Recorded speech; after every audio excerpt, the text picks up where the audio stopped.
The mass of an object has this linear density function is an integral using the limits of integration we're giving for the density function.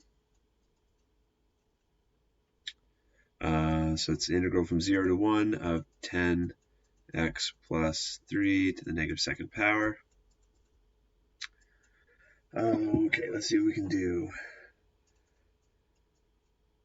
This is this is the same as 10 over x plus 3 to the second power in the denominator. So we could apply u substitution. Let u be x plus 3 because du, it's not hard to find. The derivative of u with respect to x of g is just 1, and so we can easily get that. We can factor out the 10. And then we have our du in the numerator, and we've got all in terms of u in the denominator.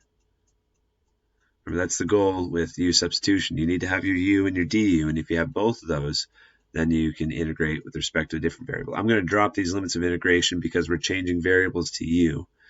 So we have du in the numerator, and we have u squared in the denominator. So this is like evaluating the integral of u to the negative second. The power rule can apply on this one.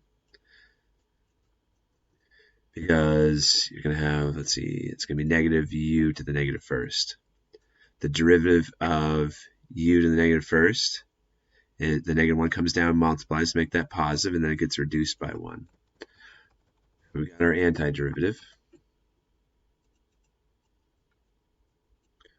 Antiderivative is, we said negative u. And we need our limits of integration. But instead of spending time finding limits of integration for u, we can just put things back in terms of x. U was x plus 3. Oh, sorry, this is negative first, right?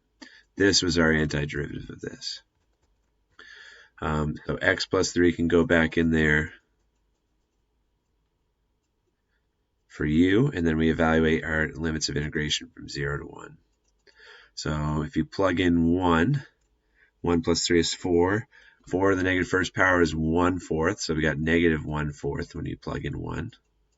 And then plug in 0. 0 plus 3 is 3. 3 to the negative first power is negative 1/3. Oops, I jumped ahead here. It's really minus a negative 1/3 here. But that will be plus in the end.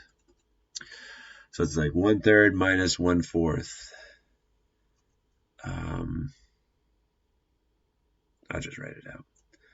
1/3 minus 1/4. Just switch them because put the negative sign in the back.